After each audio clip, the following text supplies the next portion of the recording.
তিন কুল পড়তে হয় প্রতিদিন রাত পুরা 24 ঘন্টার মধ্যে কয় টাইম? তিন কুল 3 সময়ে পড়তে হয়, সকাল এবং সন্ধ্যা এবং রাত। এই সময়গুলোতে পড়তে হয় প্রত্যেকটা 3 বার করে। 3 বার পড়লে কি লাভ হয়? নবী করিম সাল্লাল্লাহু আলাইহি সাল্লামের পরিষ্কার হাদিস রয়েছে, যদি কেউ সকালে 3 কুল 3 বার করে পাঠ করে, সূরা ইখলাস 3 বার, সূরা ফালাক 3 বার, সূরা নাস 3 বার যদি কেউ পাঠ করে, সন্ধ্যার আগ পর্যন্ত সারা দিনের জন্য ওই পাঠকারী ব্যক্তি আল্লাহ তাআলার জিম্মায়, আল্লাহর হেফাজতে, আল্লাহর নিরাপত্তায় সে চলে যায়।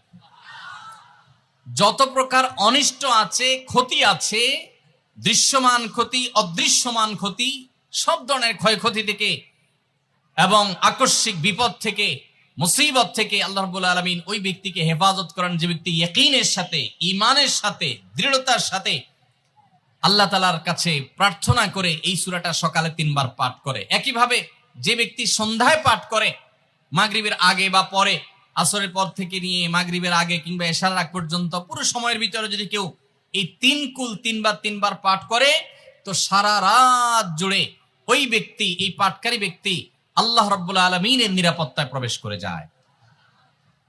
একইভাবে আমাদের প্রিয় নবী সাল্লাল্লাহু আলাইহি সাল্লাম প্রত্যেক 5 ওয়াক্ত নামাজের প্রত্যেক ওয়াক্তের পর এই 3 কুল পাঠ করতেন একবার। কয়বার?